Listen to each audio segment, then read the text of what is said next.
ఈరోజు మనం సముద్రంలో రేగిన తుఫానును యేసు ఏ విధంగా నిమ్మలపరిచాడో అన్న కథను వినబోతూ ఉన్నాం. యేసు మరియు ఆయన శిష్యులు ఒక పడవలో ప్రయాణించుచుండగా అకస్మాత్తుగా సముద్రంలో తుఫాను రేగింది. అలలు బలముగా పడవను కొట్టినందున అది మునిగిపోసాగింది. అలల నీటితో నింపబడినటువంటి పడవను చూసి శిష్యులు భయపడి కేకలు వేశారు. యేసు పడవ క్రింది భాగంలో నిద్రించుచుండగా వారు భయంతో, ప్రభువా, నశించిపోచున్నాము, మమ్మల్ని రక్షించమని చెప్పి ఆయనను లేపారు. అల్ప విశ్వాసులారా, మీరెందుకు భయపడుచున్నారని యేసు వారిని గద్దించాడు. అప్పుడు ఆయన ఆజ్ఞయేగా గాలియు సముద్రమును మిక్కిలి నిమ్మలముగా అయ్యాయి. ఆయన రేగుచున్న అలలను తుఫాను గద్దింపగా అవి లోబడ్డాయి. గాలియు సముద్రము మిక్కిలి నిమ్మలముగా అయ్యాయి. అందుకు శిష్యులు ఆశ్చర్యపడి, ఈయన ఎట్టివాడో, ఈయనకు గాలియు సముద్రము లోబడుచున్నావని చెప్పుకున్నారు. కొన్ని దినముల తర్వాత యేసు ప్రజలకు బోధించుచుండగా 5,000 మంది ఆయనను వెంబడించారు. దేవుని శక్తి చేత ఆయన ఒక చిన్న పిల్లవాడి దగ్గర ఉన్న 5 రొట్టెలు 2 చేపలతో 5,000 మందికి ఆహారాన్ని పెట్టాడు.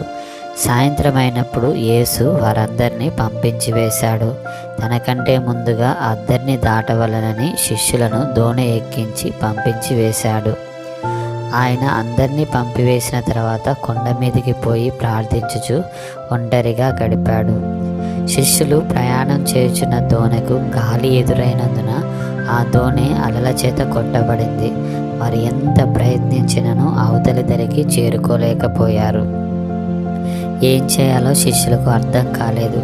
వారు భయపడ్డారు. ఇంచుమించు ఉదయం 3 నుండి 6 గంటల లోపల సమయంలో ఒక పెద్ద రూపంలో సముద్రంలో నీటి మీద నడుచుకుంటూ తమ యొద్దకు రావడం చూసి అది భూతం అనుకొని భయంతో కేకలు వేశారు.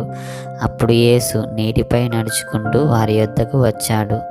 యేసు వారితో, ధైర్యం తెచ్చుకోండి, నేనే, భయపడకుడి అని చెప్పాడు. అప్పుడు పేతురు యేసుతో, ప్రభువా, నీవే అయితే నీళ్ల మీద నడిచి నీ యొద్దకు వచ్చుటకు నాకు సెలవిమ్మని అడిగాడు. యేసు రమ్మనగానే పేతురు దోణి దిగి నీళ్ల మీద నడిచాడు. కానీ గాలిని చూసి భయపడి మునిగిపోసాగాడు. అప్పుడు అతడు కేకలు వేసి, ప్రభువా, నన్ను రక్షించుము అని వేడుకున్నాడు.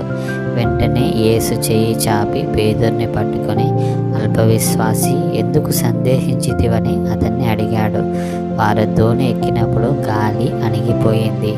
అంతటా దోణిలో ఉన్న వారందరూ వచ్చి, నీవు నిజముగా దేవుని కుమారుడవని చెప్పి ఆయనకు మ్రొక్కారు.